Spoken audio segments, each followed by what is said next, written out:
살을 내는 듯한 차가운 밤바람이 앙상한 나뭇가지들을 미친 듯이 흔들어대니 그 소리가 마치 억울하게 죽은 원혼들의 통곡 소리와 같아 칠흑 같은 어둠 속에 홀로 남겨진 어린 소녀의 심장을 옥죄어 왔다. 7살 배기 연화는 거친 숨을 몰아쉬며 피투성이가 된 발로 가시덤불을 헤치고 달리고 또 달렸으나 눈앞에 펼쳐진 것은 끝이 보이지 않는 절망적인 검은 숲뿐이었고 뒤돌아 보아도 보이는 것은 짐승의 아가리처럼 입을 벌린 깊은 어둠뿐이었다. 어머니 어디 계셔요? 연화가 잘못했어요. 제발 나오셔요.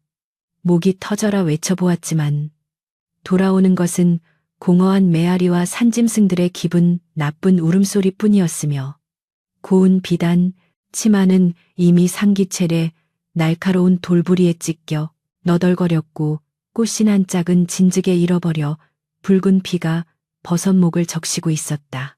아이의 눈에서는 공포에 질린 눈물이 하염없이 흘러내려 볼을 타고 턱 밑으로 얼어붙고 있었는데 이것이 꿈이기를 눈을 뜨면 따뜻한 아랫목이기를 간절히 빌었으나 차가운 현실은 뼛속까지 스며드는 한기로 아이의 생명을 갉아먹고 있을 뿐이었다. 불과 반나절 전까지만 해도 연화는 세상에서 가장 행복한 아이처럼 웃고 있었으니 새어머니 조씨가 평소에 매서운 눈초리를 거두고 꿀처럼 달콤한 목소리로 친정 나들이를 함께 가자고 제안했을 때 어린 연화는 그 속에 감추어진 시커먼 살기를 전혀 눈치채지 못했다.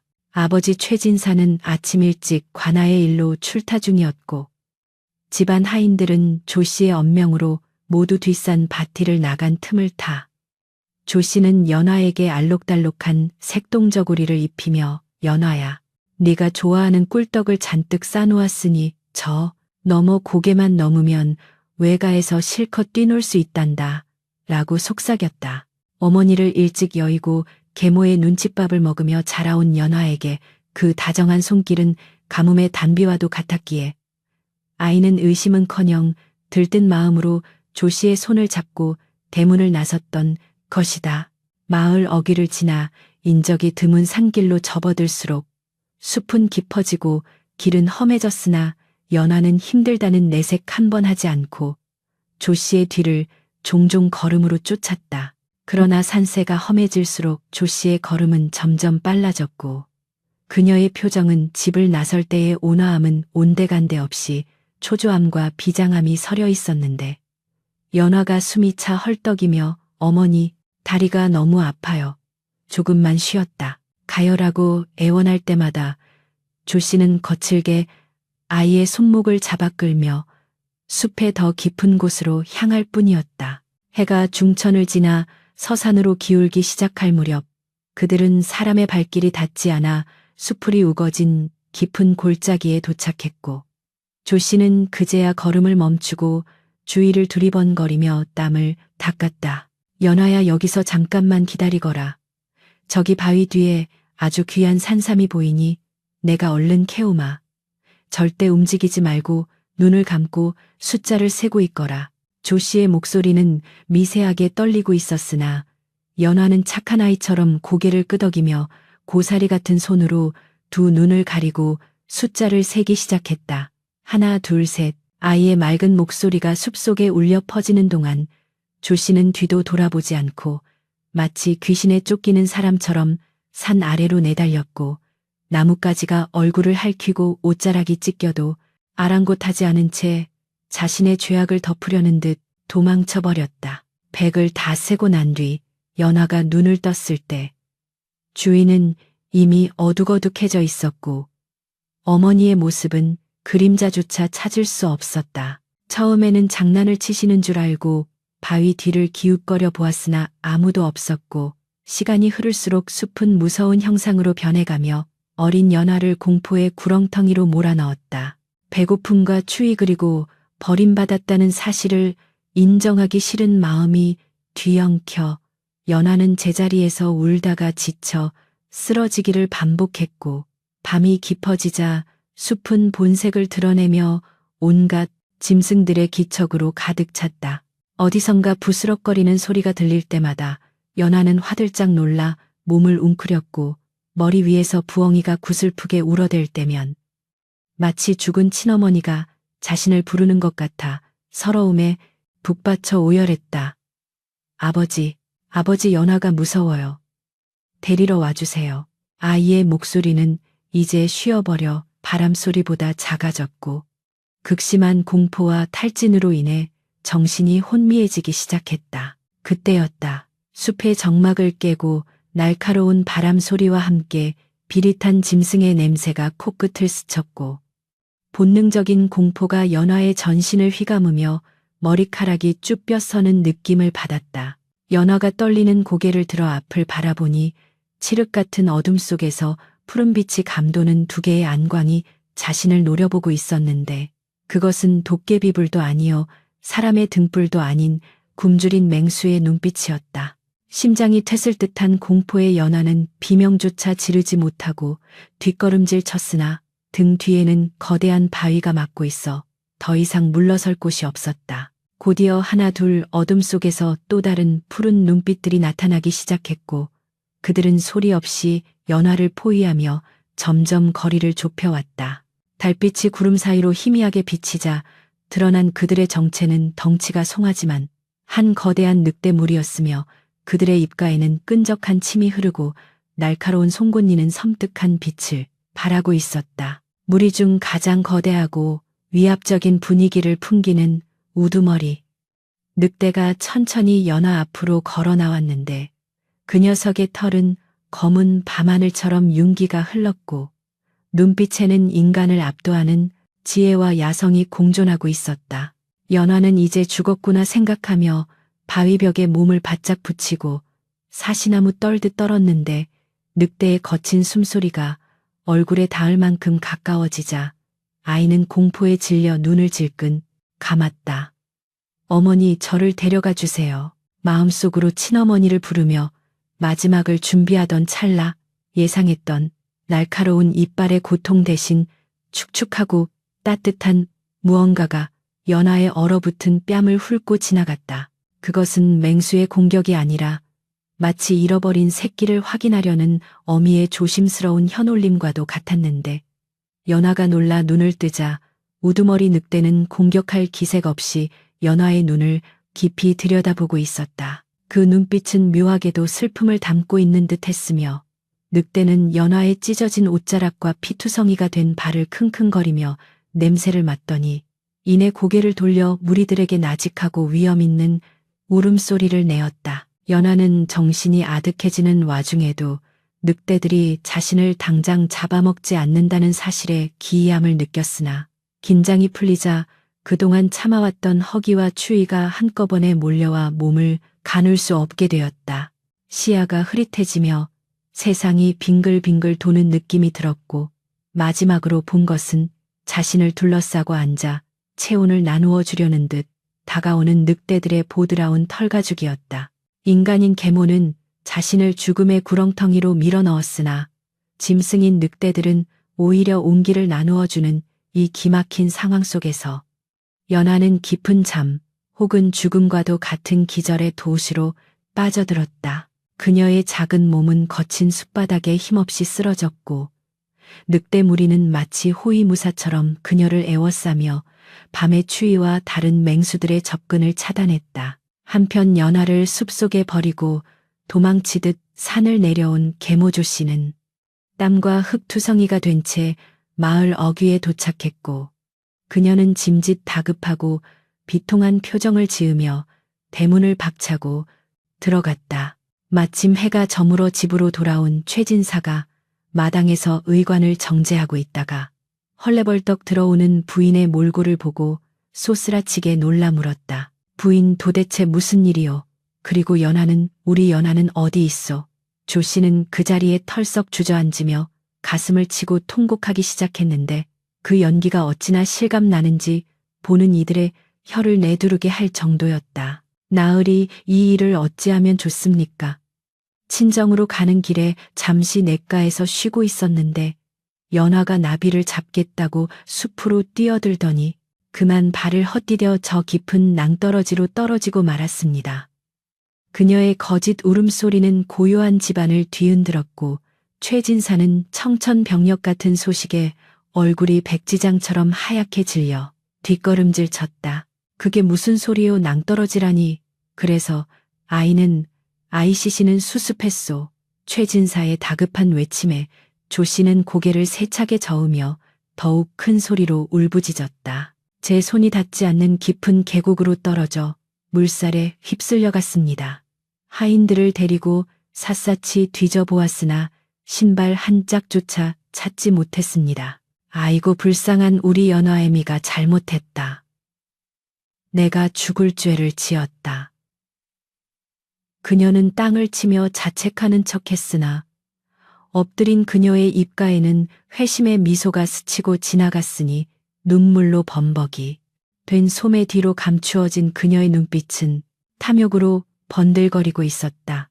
연하만 없으면 집안의 모든 재산과 최진사의 사랑을 자신의 소생인 어린 아들에게 독차지하게 할 수 있으리라는 사악한 계산이 끝난 상태였던 것이다. 최진사는 횃불을 들고 마을 장정들을 모아 밤새도록 산을 뒤졌으나 조 씨가 가르쳐준 곳은 엉뚱한 방향이었기에 연화의 흔적조차 찾을 수 없었다. 며칠간의 수색 끝에 사람들은 연화가 짐승에게 물려갔거나 물에 떠내려갔으리라 단정지었고 최진사는 피를 토하는 심정으로 딸의 장례를 치러야만 했다. 빈관을 묻으며 최진사가 오열하는 동안 조 씨는 상복을 입고 슬픈 표정을 짓고 있었으나 그녀의 속마음은 알터니가 빠진 듯 시원하기 그지없었다. 그러나 그녀는 꿈에도 몰랐을 것이다. 인간이 버린 그 어린 생명을 산신령이 보살피는 검은 숲의 주인들이 거두어들였음을, 그리고 그 아이가 짐승의 젖을 먹고 야성을 배우며 언젠가 그녀의 목을 조여올 복수의 칼날이 되어 돌아올 것임을 말이다. 깊은 산중 늑대굴의 어둠 속에서 연화의 다친 눈꺼풀이 미세하게 떨리며 그녀의 운명은 이제 인간의 것이 아닌 숲의 것으로 다시 태어나고 있었다. 습하고 비릿한 냄새가 코끝을 찔러오자 연화는 무거운 눈꺼풀을 힘겹게 들어 올렸는데 눈앞에 펼쳐진 광경은 익숙한 비단 이불이나 따뜻한 안방의 풍경이 아니라 거칠고 울퉁불퉁한 바위 천장과 여기저기 흩어진 짐승의 뼈무덤이었다. 전신을 짓누르는 근육통과 타는 듯한 갈증에 신음하려 했으나 목에서는 쇳소리만 새어나올 뿐 말이 나오지 않았고 자신이 누워있는 곳이 거친 지푸라기와 동물의 털이 뒤엉킨 짐승의 둥지라는 사실을 깨닫자마자 공포가 다시금 밀려왔다. 어둠 속에서 푸른 안광들이 번득이며 자신을 주시하고 있다는 것을 느낀 연화가 비명을 지르며 몸을 일으키려던 순간 거대한 그림자가 그녀의 위를 덮치며 묵직한 앞발로 가슴을 눌러왔다. 그것은 지난밤 숲속에서 마주쳤던 바로 그 검은 늑대의 우두머리 암컷이었는데 놈은 날카로운 이빨을 드러내는 대신 거칠고 따뜻한 혀로 연화의 얼어붙은 뺨과 상처 입은 손등을 핥아주기 시작했다. 그 까끌까끌한 감촉이 소름 끼치면서도 기묘하게 안도감을 주어 연화는 저항할 힘을 잃고 멍하니 늑대의 황금빛 눈동자를 바라보았으니 그 눈빛은 자식을 바라보는 어미의 그것 놀랍도록 닮아 있었다. 인간인 계모는 자신을 차가운 사지로 내몰았으나 짐승이라 천대받던 늑대는 오히려 자신의 체온을 나누어주며 죽어가는 생명을 붙들고 있었던 것이다.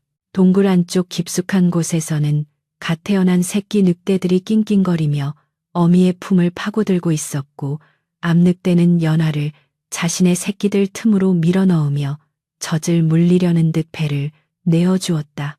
처음에는 짐승의 젖을 먹는다는 거부감과 두려움에 고개를 돌렸으나 백가죽이 등에 붙을 듯한 극심한 허기가 본능을 깨우자 연화는 체면이고 뭐고 따질 겨를 없이 늑대의 젖을 허겁지겁 빨기 시작했다.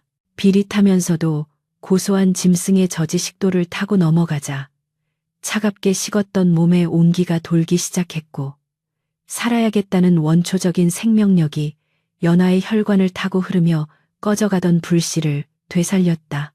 늑대 어미는 그런 연화의 머리를 혀로 핥아주며 마치 잘하고 있다는 듯 낮은 울음소리로 격려했고, 다른 늑대들도 경계심을 풀고 연화의 곁에 웅크리고 앉아 체온을 나누어 주었다. 그렇게 인간의 아이 연화는 늑대굴의 어둠 속에서 다시 태어나고 있었으니 비단 옷 대신 짐승의 털에 파묻혀 사람의 말이 아닌 짐승의 숨소리를 자장가 삼아 늑대의 딸로서 첫 발을 내디딘 것이었다. 한편 산아래 최진사의 집에서는 연화의 거짓 장례가 성대하게 치러지고 있었는데 온 마을이 최진사의 비통한 통곡 소리에 잠겨 슬픔을 함께 나누고 있었다. 마당에는 하얀 만장들이 바람에 나부끼며 구슬픈 소리를 내었고, 향냄새가 진동하는 빈소 앞에는 연화가 평소 아끼던 꽃신한 짝만이 덩그러니 놓여 주인을 잃은 슬픔을 대변하고 있었다. 최진사는 식음을 전폐하고 딸의 위패를 부여잡은 채 내 딸 연화야, 이 못난 아비를 용서해라. 지켜주지 못해 미안하다 라고 오열하며 바닥을 굴렀으니 그 모습이 어찌나 처절한지 조문 온 마을 사람들의 눈시울마저 붉어지게 만들었다. 그러나 그 슬픔의 현장 한가운데 상복을 입고 곡을 하며 엎드려 있는 계모 조씨의 눈물 뒤에는 섬뜩한 안도감과 탐욕이 도사리고 있었음을 아는 이는 아무도 없었다. 그녀는 남들이 볼 때는 실신할 듯 통곡하다가도 사람들의 시선이 거두어지는 찰나에는 매서운 눈빛으로 집안 하인들을 감시하며 연화의 흔적을 지우는데 혈안이 되어 있었다. 조 씨는 장례가 진행되는 틈을 타 연화가 쓰던 방의 물건들을 모조리 꺼내어 뒷마당에서 태워버리라고 은밀히 지시했는데, 타오르는 불길 속에서 연화의 손때 묻은 책들과 옷가지들이 한 줌의 재로 변해가는 것을 보며 그녀는 비로소 완전한 승리를 확신했다. 이제 이 집안의 모든 것은 내 아들의 것이다. 전처의 자식 따위는 애초에 없었던 것처럼 사라져 주어야지. 조 씨는 속으로 쾌재를 부르며 타오르는 불꽃을 바라보았고, 그 붉은 불빛이 그녀의 얼굴에 어른거리며 마치 지옥에서 온 악귀와 같은 형상을 만들어내었다. 그녀는 최진사가 슬픔에 빠져 정신을 못 차리는 틈을 타 집안의 곳간 열쇠와 문서들을 하나둘씩 자신의 소나기에 넣기 시작했고, 마을 사람들 앞에서는 불쌍한 우리 연화가 꿈에 나와 춥다고 웁니다 라며 가증스러운 연기를 펼쳐 동정심까지 유발하니 그 사악함이 하늘을 찌르고 땅을 울릴 지경이었다. 하지만 그녀가 태워 없앤 것은 연화의 물건들 뿐이었지. 숲속 깊은 곳에서 자라나고 있는 복수의 씨앗까지는 태우지 못했음을 그녀는 알지 못했다. 계절이 바뀌어 산천초목이 푸르름을 더해가고 찬바람이 불던 숲에도 봄 기운이 감돌 무렵, 연화의 모습은 더 이상 곱게 자란 양반집 규수의 그것이 아니었다. 비단 치마는 찢어지고 해져서 알몸을 겨우 가릴 정도가 되었고, 하얗던 피부는 거친 흙과 햇볕에 그을려 짐승의 가죽처럼 단단해졌으며, 엉키고 설킨 머리카락 사이에는 나뭇잎 흙먼지가 가득했다. 처음에는 날고기를 먹지 못해 며칠을 굶으며 위액을 토해내던 연화였지만, 살기 위해서는 늑대들이 물어다주는 피 뚝뚝 떨어지는 고깃덩어리를 씹어 삼켜야만 했다. 비릿한 피냄새에 구역질을 하면서도 꾸역꾸역 고기를 씹어 넘길 때마다 연화의 내면에서는 인간으로서의 기억이 하나둘씩 지워지고 야생의 본능이 그 자리를 채워나갔다. 이제 그녀는 두 발로 걷기보다는 네 발로 기어 다니는 것이 더 편해졌고, 덤불숲을 헤칠 때도 소리를 내지 않는 법을 터득했으며, 바람 냄새만으로도 비가 올지 사냥감이 근처에 있는지 알아차릴 수 있게 되었다. 어느 날 밤 보름달이 숲을 환하게 비추는 가운데 늑대 무리가 바위산 정상에 모여 울음소리를 내어 달을 맞이할 때, 연화 역시 그들 틈에 섞여 하늘을 향해 목을 길게 빼었다. 처음에는 인간의 언어로 아 하고 소리를 내보았으나 그것은 숲의 언어와 어울리지 않는 이질적인 소음일 뿐이었다. 늑대 형제들이 그녀를 의아한 눈빛으로 쳐다보자 연하는 가슴 깊은 곳에서 끓어오르는 알 수 없는 슬픔과 분노, 그리고 그리움을 담아 짐승의 울음소리를 흉내내기 시작했다. 우우, 우오오. 서툴지만 처절한 그녀의 울음소리가 밤 공기를 가르고 메아리쳐 퍼져나가자 어미 늑대가 다가와 연하의 목을 비비며 함께 화음을 넣어주었다.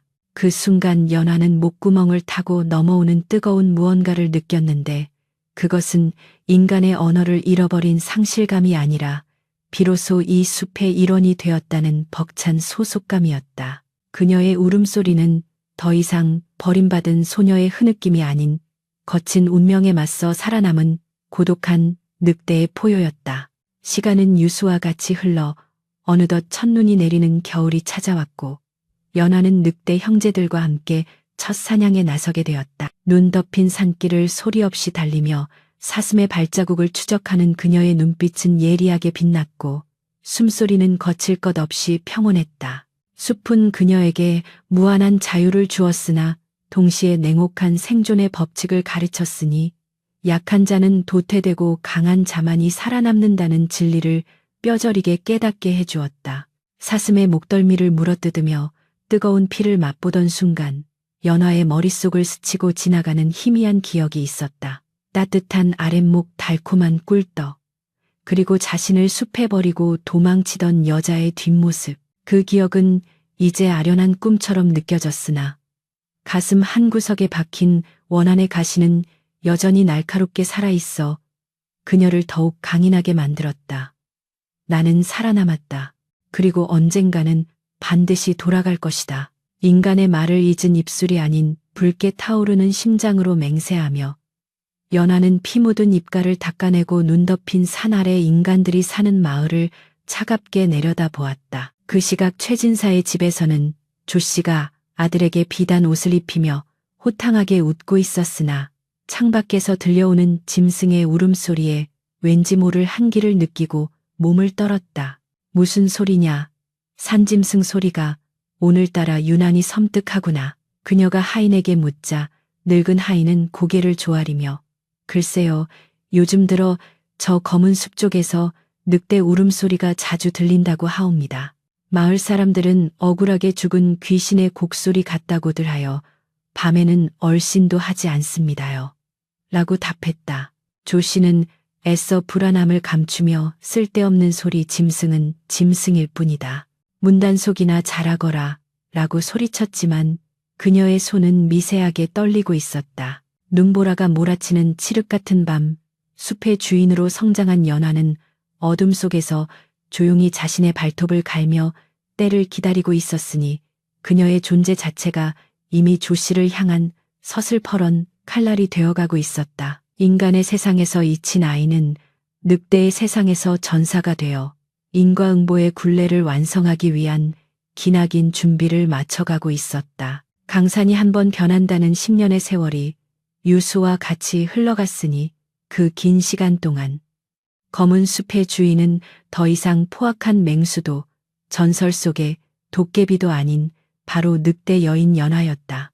17 꽃다운 나이가 된 연하의 모습에서 옛날 양반집 교수의 자태는 찾아볼 수 없었으나 대신 범접할 수 없는 야생의 아름다움과 서늘한 기백이 온몸을 휘감고 있었다. 그녀의 긴 머리카락은 엉덩이까지 내려와 흑단처럼 출렁였고 짐승 가죽으로 대충 가린 몸은 군살 하나 없이 탄탄한 근육으로 다져져 나뭇가지를 타고 넘을 때면 마치 날렵한 표범과도 같았다. 인간의 언어는 잊혀진 지 오래되어 혀끝에서 맴돌다 사라졌지만 그녀의 감각은 숲의 모든 생명체와 연결되어 있어 바람에 실려오는 냄새만으로도 심리 밖의 적을 감지할 수 있었고 나무의 진동만으로도 계절의 변화를 읽어낼 수 있는 경지에 이르렀다.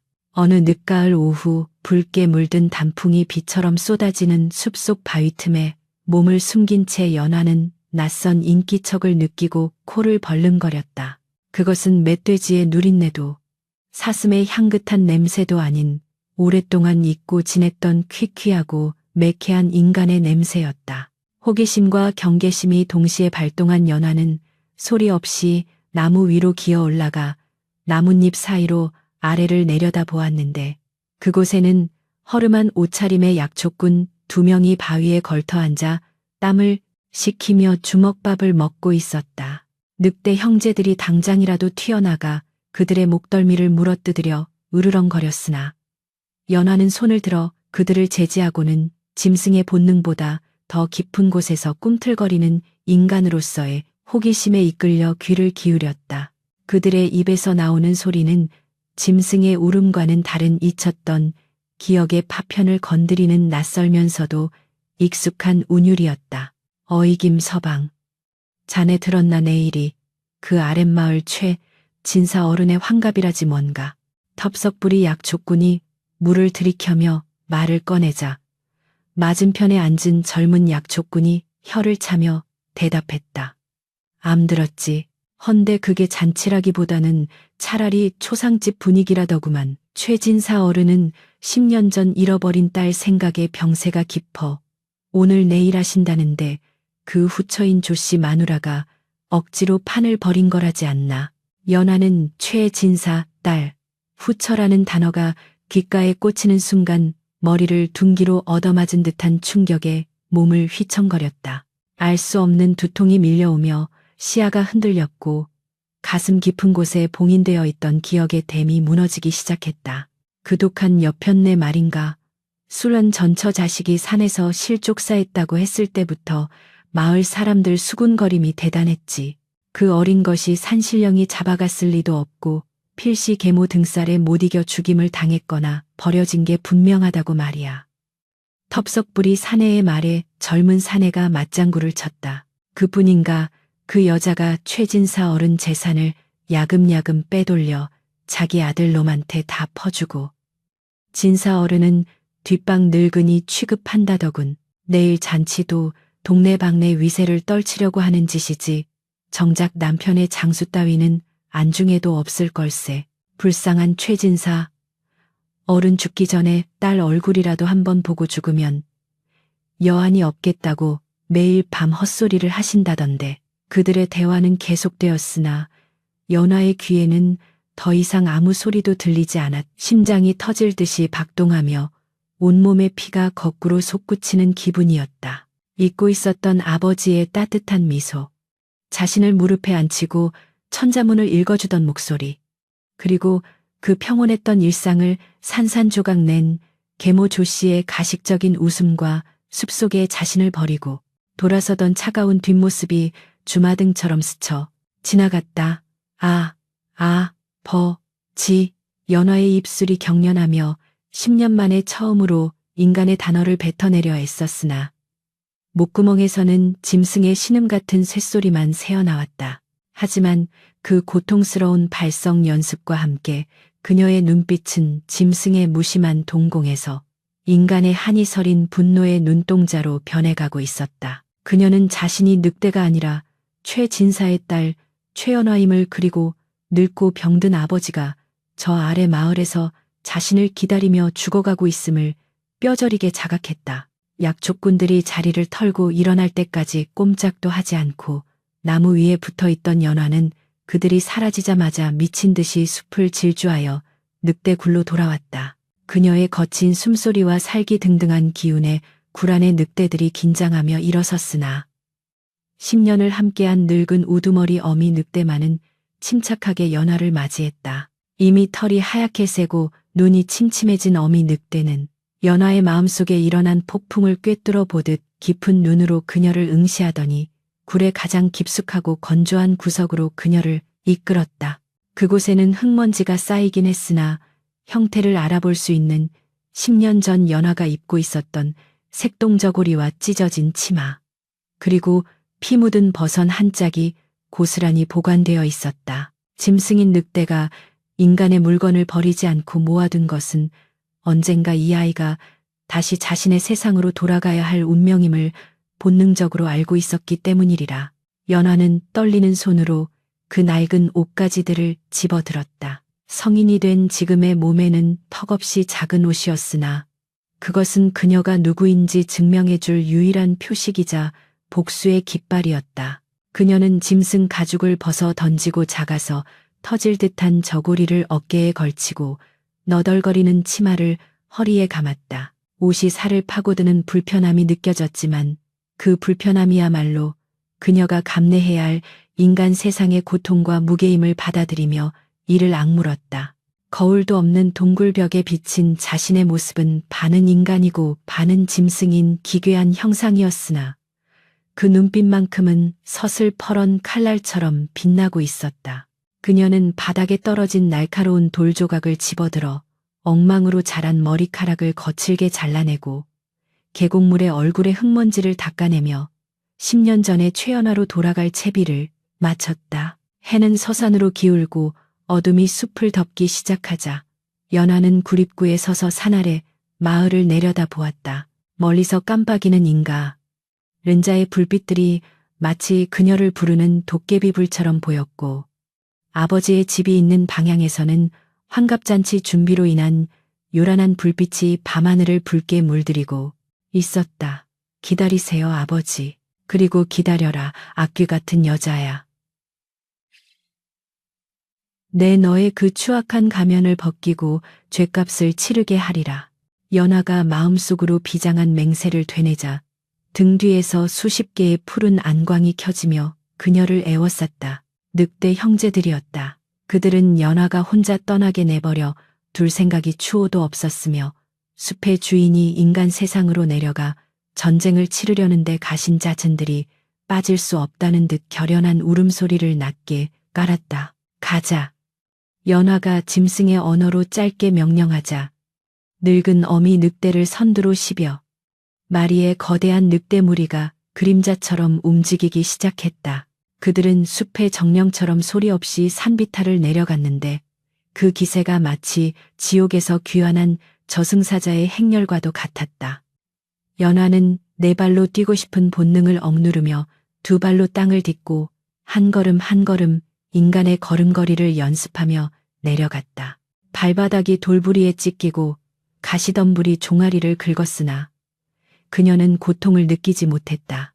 오직 10년 묵은 원한과 아버지에 대한 사무치는 그리움만이 그녀의 다리를 움직이는 동력이었다. 숲의 경계에 다다를수록 인간 세상의 탁한 공기와 소음이 밀려왔으나 연화는 숨을 크게 들이쉬며 그 역겨움을 패부 깊숙이 받아들였다. 산 아래 마을 어귀에 도착했을 때는 이미 깊은 밤이었다. 마을 사람들은 내일 있을 잔치 생각에 들떠 잠들지 못하고 있었고 개들은 늑대 무리의 접근을 감지하고 미친 듯이 지저대기 시작했다. 그러나 연화의 눈빛 한 번 늑대 우두머리의 낮은 으르렁거림 한 번에 동네 개들은 꼬리를 말고 구석으로 숨어버렸고 밤거리는 기이한 정막에 휩싸였다.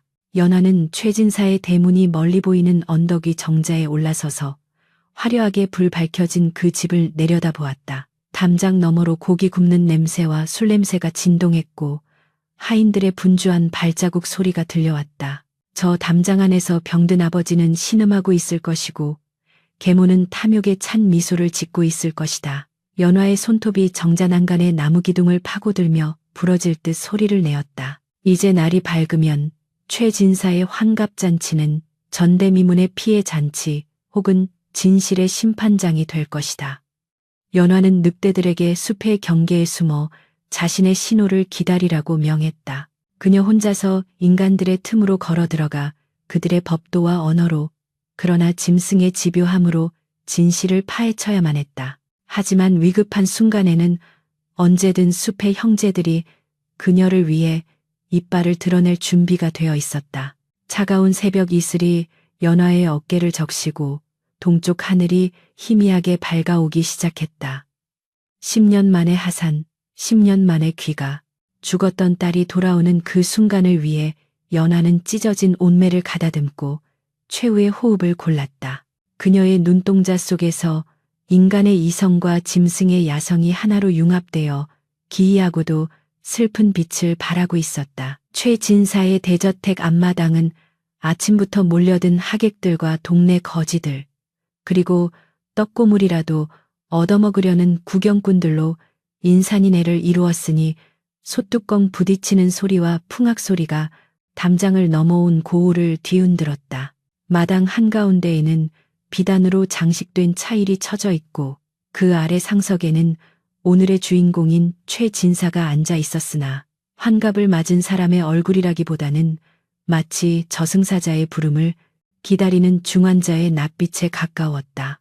10년 전 딸을 잃은 후로 웃음을 잃어버린 그는 뼈만 앙상하게 남은 몸을 화려한 도포자락 속에 감춘 채 초점 없는 눈으로 허공만을 응시하고 있었다. 그 옆자리에는 계모 조씨가 붉은 치마에 금박 박힌 저고리를 입고 앉아 연신 부채질을 해대며 손님들을 맞이했는데 입가에는 교태 섞인 웃음이 걸려 있었으나 눈동자는 탐욕으로 번들거리고 있어 보는 이로 하여금 기이한 위화감을 느끼게 했다.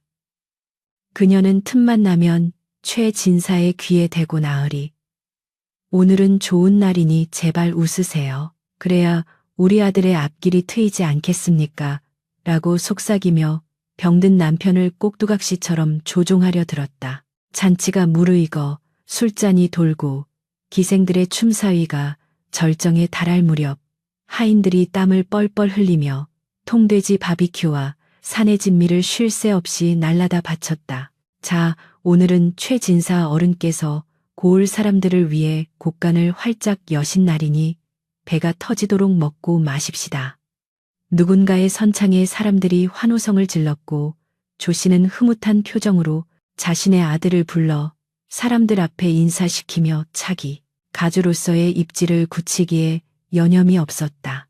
그러나 바로 그 순간 닫혀있던 대문이 쾅 하는 굉음과 함께 박살이 날듯 활짝 열리더니 늦가을의 차가운 돌풍이 마당 안으로 휘몰아치며 잔치상의 촛불들을 일제히 꺼뜨렸다.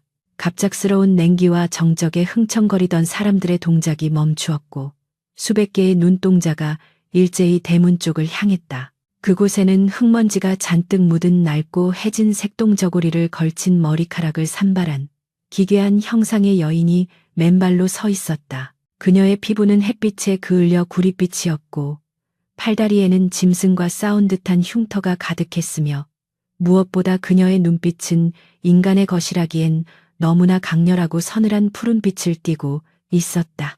그녀가 한 걸음씩 마당으로 들어서자 사람들은 본능적인 공포를 느끼며 홍해 갈라지듯 길을 터주었고 그녀에게서 풍기는 야생의 냄새와 피냄새 그리고 숲의 서늘한 향기가 기름진 음식 냄새를 덮어버렸다. 연화는 주위의 시선 따위는 아랑곳하지 않고 오직 상석에 앉은 늙은 남자 최진사를 향해 짐승처럼 낮게 몸을 숙이고 천천히 그러나 위협적으로 다가갔다. 뭐야 저 미친년은 어디서 굴러먹던 거지냐. 여봐라. 당장 저것을 끌어내지 않고 뭘 하느냐. 가장 먼저 정신을 차린 조씨가 찢어지는 목소리로 비명을 질렀다. 하인들이 몽둥이를 들고 주춤거리며 다가오자 연하는 고개를 돌려 그들을 쏘아보며 늑대의 으르렁거리는 소리를 모굴대 깊은 곳에서 뿜어냈다. 크르르릉. 그 소리는 인간의 성대에서 나올 수 없는 맹수의 위협이었기에 건장한 사내들조차 오금이 저려 몽둥이를 떨어뜨리고 뒷걸음질 쳤다.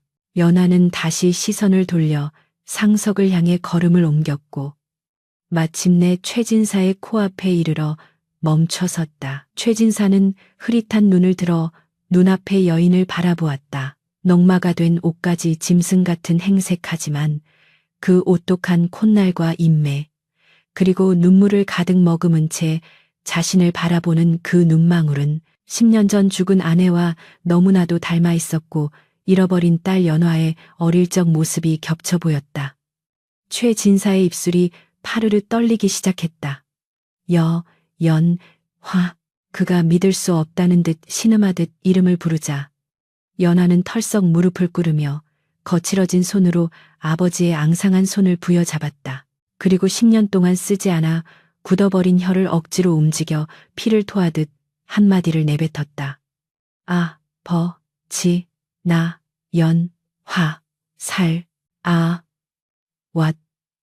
다. 그 처절한 한마디가 잔치마당에 울려 퍼지자 좌중은 충격에 휩싸여 숨소리조차 내지 못했다. 죽은 줄 알았던 딸이 그것도 짐승의 몰골로 살아 돌아오다니. 그러나 이 감동적인 상봉을 용납할 수 없는 단 한 사람. 계모 조 씨는 사색이 되어 자리에서 벌떡 일어났다. 그녀는 이 상황을 인정하는 순간 자신의 모든 죄악이 드러나고 부귀 영화가 끝장난다는 것을 직감했다. 아니다. 저건 귀신이다. 아니면 내 재산을 노리고 들어온 사기꾼이다. 연화는 10년 전에 죽었다. 내가 두 눈으로 똑똑히 보았다. 여봐라 뭣들 하느냐. 당장 저 미친년을 때려 죽여라네. 저것을 잡는 자에게는 황소 한 마리를 주겠다. 조 씨의 악에 바친 고함에 돈에 눈이 먼 건달패 몇 명이 칼을 빼들고 연화에게 달려들었다. 연화는 아버지의 손을 놓고 순식간에 몸을 낮추어 짐승의 탄력으로 튀어올랐다. 칼날이 그녀의 머리 위를 스치고 지나가는 찰나 그녀는 건달의 팔목을 낚아채 비틀어버리고 발로 명치를 걷어찼다. 의악 비명과 함께 건달들이 나가 떨어졌지만 수적으로 분리했다. 더 많은 사내들이 그녀를 에워싸자 연화는 하늘을 향해 고개를 쳐들고 길고 날카로운 하울링을 터뜨렸다. 아우. 늑대의 울음소리가 대낮에 하늘을 찢을 듯 울려 퍼지자마자 담장 위와 지붕 위에서 검은 그림자 10수개가 동시에 뛰어내렸다. 늑대다 늑대떼가 나타났다. 사람들의 비명과 함께 잔치장은 아수라장이 되었다. 하지만 늑대들은 일반 사람들을 공격하지 않고 오직 연화를 위협하던 건달들과 조씨 주변을 포위하며 날카로운 이빨을 드러냈다. 그 중에서도 가장 거대한 백발이 성성한 우두머리 암늑대가 천천히 걸어 나와 연화의 곁을 지키며 조씨를 향해 살벌한 안광을 쏘아보냈다. 조씨는 다리가 풀려 주저앉으며 오줌을 지렸다. 이게 무슨 변괴란 말이냐. 연화는 우두머리 늑대의 입에 물려있던 낡은 보자기를 받아들었다. 그리고 떨리는 손으로 그 매듭을 풀어헤치니 그 안에는 10년 전 조씨가 숲속 바위 뒤에 떨어뜨리고 간 붉은 산호가 박힌 비녀와 연화가 잃어버렸던 꽃신 한 짝이 들어있었다. 연화는 그 물건들을 최진사의 무릎 앞에 내려놓았다. 그 비녀는 최진사가 조씨에게 혼례 선물로 주었던 것으로 조씨가 잃어버렸다며 하인을 도둑으로 몰아 내쫓았던 바로 그 물건이었다. 최진사의 눈이 휘둥그레지며 비녀와 딸의 얼굴을 번갈아 보았다. 이것은 최진사가 말을 잇지 못하자 연화는 조씨를 손가락질하며 힘겹게 그러나 또렷하게 소리쳤다. 벌을 버렸다. 숲에 벌을 쳤다. 그녀의 목소리는 서툴렀으나 그 속에 담긴 진실의 무게는 천근만근이었다.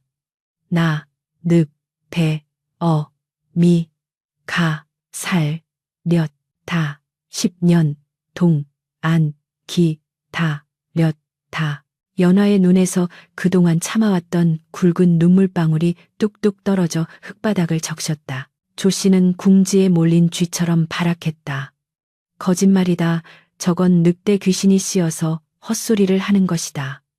저 비녀는 그래 전연이 훔쳐간 것이다. 내가 버린 게 아니다. 하지만 그녀의 변명은 늑대들의 으르렁거리는 소리와 연화의 서슬퍼런 눈빛 앞에서 힘을 잃었다. 그때 늑대떼 사이를 비집고 젊은 약초꾼 2명이 뛰어나와 소리쳤다. 우리가 증인이오. 어제 숲에서 늑대 여인이 우리 말을 듣고 눈물을 흘리는 것을 보았소. 그리고 10년 전 조씨 부인이 산에서 혼자 황급히 내려오는 것을 본 나무꾼들도 수두룩하오. 최진사는 떨리는 손으로 비녀를 집어들었다. 차가운 옥의 감촉이 그의 정신을 번쩍 들게 했다. 지난 10년간의 의구심, 딸의 시신을 찾지 못했다는 찜찜함, 그리고 아내의 교묘한 이가질과 탐욕스러움이 하나의 그림으로 맞춰졌다. 그는 자리에서 비틀거우며 일어났다. 그의 눈에서 병색이 거치고 잃어버렸던 가장의 위엄과 분노가 불타올랐다. 그는 조씨를 향해 병력 같은 고함을 내질렀다. 내 인연 하늘이 무섭지도 않으냐. 내 딸을, 내 목숨보다 귀한 딸을 짐승 굴에 버리고도 네가 발 뻗고 잠을 잤더란 말이냐. 최진사의 호통에 조 씨는 나으리 억울합니다라고 외치며 그의 바짓가랑이를 잡으려 했으나 늑대한 마리가 달려들어 그녀의 치맛자락을 물어뜯었다. 연하는 더 이상 말이 필요 없다는 듯 천천히 조 씨에게 다가갔다.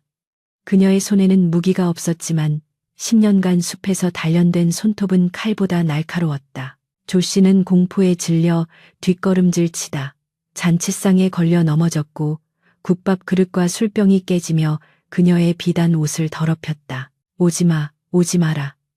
내가 잘못했다. 살려만 다오. 조 씨가 비굴하게 빌기 시작하자 연하는 그녀의 멱살을 잡고 일으켜 세워 눈을 똑바로 마주 보았다. 그 눈은 인간의 눈이면서 동시에 심판자의 눈이었다. 니, 연하가 나직하게 불렀다. 그 호칭은 조 씨의 심장을 얼어붙게 만들었다. 왜, 그랬, 는, 니, 늘, 밑, 는, 대. 연하의 슬픈 물음은 잔치장에 모인 모든 사람들의 가슴을 후벼 팠다. 조 씨는 아무 말도 하지 못하고 덜덜 떨기만 할 뿐이었다. 연하는 잡고 있던 멱살을 거칠게 밀어버렸고 조 씨는 바닥에 처박혔다. 그때 관아의 포졸들이 소란을 듣고 들이닥쳤으나 늑대들이 버티고 선 기세와 최진사의 엄숙한 표정에 압도되어 함부로 움직이지 못했다. 최진사는 눈물을 흘리며 포졸들에게 명했다. 여봐라, 당장 저 표독스러운 여인을 포박하라. 내 오늘 이 자리에서 10년 전의 진실을 밝히고 인면수심의 죄를 엄히 물을 것이다. 포졸들이 달려들어 조 씨를 포박하자 그녀는 발악하며 저주를 퍼부었으나 이미 대세는 기울어져 있었다. 연하는 그 소란 속에서 늑대들과 함께 조용히 뒤로 물러나 멍하니 서 있는 아버지를 바라보았다. 복수는 이루어졌고 진실은 밝혀졌으나 잃어버린 10년의 세월과 짐승이 되어버린 자신의 모습은 되돌릴 수 없었다. 하지만 아버지가 살아있다는 것, 그리고 자신의 억울함이 풀렸다는 사실 하나만으로도 연하의 가슴속 응어리는 눈 녹듯 사라지고 있었다. 환갑 잔치는 엉망이 되었지만 최진사의 집 마당에는 그 어느 때보다 뜨거운 진실의 태양이 떠오르고 있었다. 계모 조 씨가 관아의 포졸들에게 질질 끌려가며 내지르던 악에 바친 비명 소리가 멀어지고 화려했던 잔치마당이 파장 분위기로 어수선해질 무렵 최진사의 집에는 비로소 무거운 침묵이 내려앉았다. 구경꾼들은 기이한 이야기에 혀를 내두르며 하나둘 흩어졌고 마당에는 짓밟힌 음식과 깨진 그릇 파편들만이 뒹굴어 인간 욕망의 허무함을 대변하고 있었다. 최진사는 덜덜 떨리는 손으로 연화의 거친 손을 어루만지며 하염없이 눈물을 흘렸다. 내 딸아 고생했다. 정말 고생했다. 이 아비가 눈이 멀어 너를 알아보지 못하고 짐승의 굴에서 10년을 살게 했구나. 뼈만 남은 앙상한 아버지의 가슴에 얼굴을 묻은 연화는 비록 인간의 말로 유창하게 답할 수는 없었으나 그 따뜻한 심장 박동 소리를 들으며 비로소 긴장의 끈을 놓고 깊은 안도에 숨을 내쉬었다. 그녀를 호위하던 늑대무리는 인간들의 접근을 경계하며 담장 너머 숲의 경계로 물러났으나 그들의 푸른 안광은 여전히 연화의 주위를 맴돌며 그녀가 안전한지 주시하고 있었다. 그날 이후 최진사의 집은 잃어버린 딸을 되찾은 기쁨과 지난날의 과오를 씻으려는 노력으로 분주해졌다. 최진사는 곡간을 열어 가난한 이웃들에게 곡식을 나누어 주며 딸의 귀환을 알리는 고유제를 지냈고 연화를 위해 최고급 비단 이불과 산의 진미를 준비했다. 하녀들은 10년 묵은 숲의 때를 벗겨내기 위해 향기로운 약초물을 데워 연화의 몸을 닦아주었고 엉키고 설킨 머리카락을 빗겨 고운 댕기를 메어주었다. 목욕을 마치고 고운 비단옷으로 갈아입은 연화의 모습은 영락없는 양반집 규수였으나 거울 속에 비친 그녀의 눈동자만은 여전히 길들여지지 않는 야생의 빛을 띠고 있었다. 마을 사람들은 짐승에게 길러진 아이가 돌아와 효도를 하니 하늘이 감동할 일이다라며 칭송했으나 정작 연화에게 인간 세상의 삶은 또 다른 감옥과도 같았다. 따뜻한 아랫목은 숨이 막힐 듯 답답했고 몸을 옥죄는 저고리와 치마는 쇠사슬처럼 무거웠다. 익힌 음식의 밍밍한 맛은 혀끝에서 겉돌았고 밤마다 들려오는 마을의 소음과 사람들의 가식적인 웃음소리는 숲의 정직한 바람소리와 맹수들의 울음소리에 비할 바가 못 되었다. 연하는 밤이 되면 잠을 이루지 못하고 마루에 나와 앉아 검은 숲이 있는 쪽을 하염없이 바라보았다. 저 멀리 산등성이에서 아우 하는 늑대들의 울음소리가 들려올 때면 그녀의 심장은 미친 듯이 요동쳤고 당장이라도 담장을 뛰어넘어 네 발로 숲을 질주하고 싶은 충동에 휩싸였다. 숲은 그녀에게 생존의 터전이자 진정한 자유의 공간이었고 늑대들은 피를 나눈 가족보다 더 끈끈한 형제들이었다. 인간의 예법을 배우고 그를 다시 익히려 노력했지만 그녀의 영혼은 이미 인간의 규범 안에 가두기에는 너무나 거대해져 버린 것이었다. 최진사 역시 딸의 이러한 고뇌를 모르지 않았다. 밤마다 마당을 서성이는 딸의 뒷모습을 문틈으로 지켜보며 그는 뼈저린 후회와 함께 받아들이기 힘든 진실을 마주해야만 했다. 딸은 돌아왔으나 예전의 그 연화가 아니었다. 그녀는 몸은 이곳에 있으나 마음은 저 산 너머에 있다는 것을, 그리고 억지로 인간의 삶을 강요하는 것이야말로 그녀를 2번 죽이는 일임을 깨닫기 시작했다. 어느 날 밤 최진사는 잠든 척하고 있는 연화의 방에 들어와 머리맡에 앉았다. 연화야. 그의 목소리는 떨리고 있었다. 네가 숲을 그리워하고 있다는 것을 안다. 저 늑대들이 밤마다 너를 부르러 온다는 것도 안다. 연화가 감았던 눈을 뜨고 아버지를 바라보았다. 그 눈빛은 슬프지만 확고했다. 최진사는 마른 손으로 딸의 뺨을 쓰다듬으며 말을 이었다. 나는 널 잃고 10년을 지옥 속에서 살았다. 이제 너를 찾았으니 평생 내 곁에 두고 금지옥엽으로 키우고 싶었다. 허나 그것은 이 늙은이의 욕심일 뿐이더구나. 너는 이미 숲의 딸이 되었고 그곳이 네가 숨쉴 곳임을 어찌 모르겠느냐. 연화는 아버지의 손을 잡고 자신의 뺨에 비비며 뜨거운 눈물을 흘렸다. 아, 요. 그녀는 더듬거리며 말문을 열었다. 나는 사람들이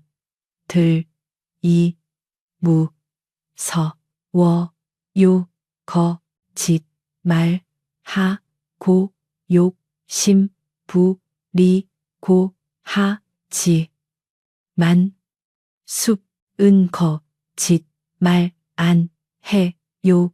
늑대들은 배신 안 해요. 그것은 단순한 투정이 아니라 인간 세상의 본질을 꿰뚫어 본 자의 뼈아픈 통찰이었다. 계모조 씨의 탐욕 그녀를 외면했던 마을 사람들, 그리고 이제 와서 칭송하는 이중적인 태도. 연화에게 인간 세상은 따뜻한 밥상 뒤에 칼을 숨긴 위험한 곳이었지만 숲은 춥고 배고파도 서로의 온기를 나누며 생명을 지켜주는 진실된 세상이었다. 최진사는 고개를 끄덕였다. 그는 비로소 딸을 놓아줄 결심을 굳혔다. 이튿날 새벽동이 트기 전 짙은 안개가 마을을 감싸고 있을 때 최진사는 연화를 데리고 대문 밖으로 나갔다. 연화는 비단 옷을 벗고 숲에서 입었던 짐승 가죽옷을 다시 걸쳤으며 머리도 댕기를 풀고 자유롭게 풀어헤쳤다. 그녀의 허리춤에는 아버지가 챙겨준 작은 단도 하나와 늑대들에게 줄 유포가 든 꾸러미가 매달려 있었다. 마을 어귀에 다다르자 안개 속에서 거대한 그림자들이 하나둘 모습을 드러냈다. 10여 마리의 늑대 무리가 일제히 엎드려 연화를 맞이했고 백발이 성성한 우두머리 늑대가 다가와 최진사에게 가볍게 고개를 숙여 예를 표했다. 그것은 짐승이 인간에게 보내는 경의가 아니라 자식을 돌려보내주는 아비에 대한 동등한 존재로서의 예우였다. 최진사는 떨리는 목소리로 딸을 안아주었다. 가거라. 네가 행복한 곳으로 가거라. 부디 아프지 말고 굶지 말고 숲의 주인으로서 당당하게 살거라. 이 아비는 네가 살아있다는 것만으로도 족하다. 연하는 아버지의 품에 안겨 마지막 인간의 온기를 기억하려는 듯 깊게 숨을 들이마셨다. 아, 버, 지, 자, 주, 보, 러, 올, 개요, 개요, 숫배, 서, 지, 켜, 줄, 개요. 그녀는 눈물을 훔치고 뒤돌아섰다. 그리고 망설임 없이 네 발로 땅을 박차고 늑대 무리 속으로 뛰어들었다. 순식간에 그녀의 움직임은 인간의 것에서 짐승의 것으로 변했고 안개 자욱한 숲길을 향해 질주하기 시작했다. 늑대들이 그녀의 뒤를 따르며 우렁찬 울음소리로 그녀의 귀환을 환영했다. 아우, 그 소리는 이별의 슬픔이 아닌 진정한 자유를 찾은 자의 환희에 찬 합창이었다. 최진사는 딸의 모습이 안개 속으로 완전히 사라질 때까지 자리를 뜨지 못했다. 그의 눈가에는 눈물이 맺혀 있었지만 입가에는 10년 만에 처음으로 편안한 미소가 걸려 있었다. 딸은 떠났지만 잃어버린 것이 아니었다. 그녀는 저 거대한 자연의 품으로 더 크고 진실한 세상으로 나아간 것이었다. 집으로 돌아온 최진사는 계모 조씨가 남긴 모든 재산을 정리하여 마을의 고아들과 가난한 이들을 위해 내놓았다. 그는 더 이상 재물에 연연하지 않았고 남은 여생을 검소하게 살며 숲을 향해 기도를 올리는 것으로 보냈다. 마을 사람들은 숲에서 늑대 울음소리가 들릴 때마다 연화 아가씨가 아버지를 보러 왔나 보네라며 경외심을 갖고 산을 바라보았다. 계절이 수없이 바뀌고 세월이 흘러 최진사가 천수를 누리고 세상을 떠나던 날, 마을 사람들은 믿을 수 없는 광경을 목격했다. 상여가 나가는 길목 안개 낀 산등성 위에 수십 마리의 늑대떼가 나타나 구슬프게 울부짖으며 상여를 배웅했던 것이다. 그리고 그 무리의 선두에는 머리카락이 하얗게 셌지만 여전히 강인한 기백을 뿜어내는 한 여인이 서서 깊이 허리를 숙여 절을 올리고 있었다. 사람들은 그제야 깨달았다. 인간과 짐승의 경계는 겉모습에 있는 것이 아니라 그 마음속에 담긴 신의와 사랑에 있다는 것을 말이다. 인간의 탈을 쓰고 짐승만도 못한 짓을 했던 계모는 비참한 최후를 맞이하여 잊혔으나 짐승의 젖을 먹고 자라 인간의 효를 다한 연화의 이야기는 전설이 되어 입에서 입으로 전해졌다. 그 후로도 오랫동안 그 검은 숲은 연화봉이라 불리게 되었고 사냥꾼들은 그 산에 들어가서 함부로 살생을 하지 못했다. 산에 들어간 사람들은 가끔 바람결에 실려오는 여인의 노랫소리나 숲의 깊은 곳에서 번뜩이는 푸른 눈빛을 보았다고 전해진다. 하지만 그들은 두려워하지 않았다. 그 존재가 산을 지키고 길 잃은 사람들을 마을로 인도하며 탐욕스러운 자들에게는 준엄한 경고를 내리는 숲의 수호신임을 알고 있었기 때문이다.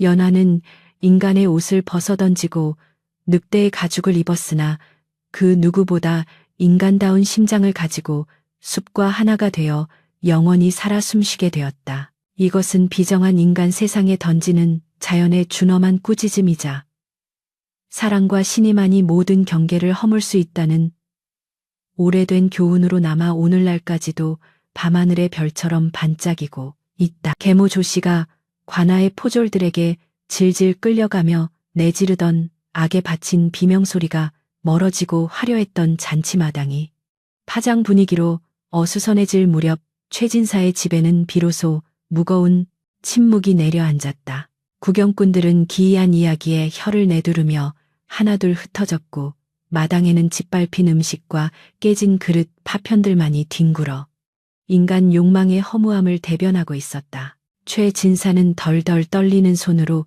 연화의 거친 손을 어루만지며 하염없이 눈물을 흘렸다. 내 딸아 고생했다. 정말 고생했다. 이 아비가 눈이 멀어 너를 알아보지 못하고 짐승의 굴에서 10년을 살게 했구나. 뼈만 남은 앙상한 아버지의 가슴에 얼굴을 묻은 연화는 비록 인간의 말로 유창하게 답할 수는 없었으나 그 따뜻한 심장 박동 소리를 들으며 비로소 긴장의 끈을 놓고 깊은 안도의 숨을 내쉬었다. 그녀를 호위하던 늑대 무리는 인간들의 접근을 경계하며 담장 너머 숲의 경계로 물러났으나 그들의 푸른 안광은 여전히 연화의 주위를 맴돌며 그녀가 안전한지 주시하고 있었다. 그날 이후 최진사의 집은 잃어버린 딸을 되찾은 기쁨과 지난날의 과오를 씻으려는 노력으로 분주해졌다. 최진사는 곳간을 열어 가난한 이웃들에게 곡식을 나누어 주며 딸의 귀환을 알리는 고유제를 지냈고 연화를 위해 최고급 비단 이불과 산의 진미를 준비했다. 하녀들은 10년 묵은 숲의 때를 벗겨내기 위해 향기로운 약초물을 데워 연화의 몸을 닦아주었고 엉키고 설킨 머리카락을 빗겨 고운 댕기를 메어주었다. 목욕을 마치고 고운 비단옷으로 갈아입은 연화의 모습은 영락없는 양반집 규수였으나 거울 속에 비친 그녀의 눈동자만은 여전히 길들여지지 않는 야생의 빛을 띠고 있었다. 마을 사람들은 짐승에게 길러진 아이가 돌아와 효도를 하니 하늘이 감동할 일이다라며 칭송했으나 정작 연화에게 인간 세상의 삶은 또 다른 감옥과도 같았다. 따뜻한 아랫목은 숨이 막힐 듯 답답했고 몸을 옥죄는 저고리와 치마는 쇠사슬처럼 무거웠다. 익힌 음식의 밍밍한 맛은 혀끝에서 겉돌았고 밤마다 들려오는 마을의 소음과 사람들의 가식적인 웃음소리는 숲의 정직한 바람소리와 맹수들의 울음소리에 비할 바가 못 되었다. 연화는 밤이 되면 잠을 이루지 못하고 마루에 나와 앉아 검은 숲이 있는 쪽을 하염없이 바라보았다. 저 멀리 산등성이에서 아우 하는 늑대들의 울음소리가 들려올 때면 그녀의 심장은 미친 듯이 요동쳤고 당장이라도 담장을 뛰어넘어 네 발로 숲을 질주하고 싶은 충동에 휩싸였다. 숲은 그녀에게 생존의 터전이자 진정한 자유의 공간이었고 늑대들은 피를 나눈 가족보다 더 끈끈한 형제들이었다. 인간의 예법을 배우고 그를 다시 익히려 노력했지만 그녀의 영혼은 이미 인간의 규범 안에 가두기에는 너무나 거대해져 버린 것이었다. 최진사 역시 딸의 이러한 고뇌를 모르지 않았다. 밤마다 마당을 서성이는 딸의 뒷모습을 문틈으로 지켜보며 그는 뼈저린 후회와 함께 받아들이기 힘든 진실을 마주해야만 했다. 딸은 돌아왔으나 예전의 그 연화가 아니었다. 그녀는 몸은 이곳에 있으나 마음은 저 산 너머에 있다는 것을, 그리고 억지로 인간의 삶을 강요하는 것이야말로 그녀를 2번 죽이는 일임을 깨닫기 시작했다. 어느 날 밤 최진사는 잠든 척하고 있는 연화의 방에 들어와 머리맡에 앉았다. 연화야. 그의 목소리는 떨리고 있었다. 네가 숲을 그리워하고 있다는 것을 안다. 저 늑대들이 밤마다 너를 부르러 온다는 것도 안다. 연화가 감았던 눈을 뜨고 아버지를 바라보았다. 그 눈빛은 슬프지만 확고했다. 최진사는 마른 손으로 딸의 뺨을 쓰다듬으며 말을 이었다. 나는 널 잃고 10년을 지옥 속에서 살았다. 이제 너를 찾았으니 평생 내 곁에 두고 금지옥엽으로 키우고 싶었다. 허나 그것은 이 늙은이의 욕심일 뿐이더구나. 너는 이미 숲의 딸이 되었고 그곳이 네가 숨 쉴 곳임을 어찌 모르겠느냐. 연화는 아버지의 손을 잡고 자신의 뺨에 비비며 뜨거운 눈물을 흘렸다. 아, 버, 지, 죄, 송, 해, 요. 그녀는 더듬거리며 말문을 열었다. 나는 사, 남, 들, 이, 무, 서, 워, 요, 거, 짓, 말, 하, 고, 욕, 심, 부, 리, 고, 하, 지, 만, 숲, 은, 거, 짓, 말, 안, 해, 요, 늑, 대, 들, 은, 배, 신, 안, 해, 요. 그것은 단순한 투정이 아니라 인간 세상의 본질을 꿰뚫어 본 자의 뼈아픈 통찰이었다. 계모조 씨의 탐욕, 그녀를 외면했던 마을 사람들, 그리고 이제 와서 칭송하는 이중적인 태도. 연화에게 인간 세상은 따뜻한 밥상 뒤에 칼을 숨긴 위험한 곳이었지만 숲은 춥고 배고파도 서로의 온기를 나누며 생명을 지켜주는 진실된 세상이었다.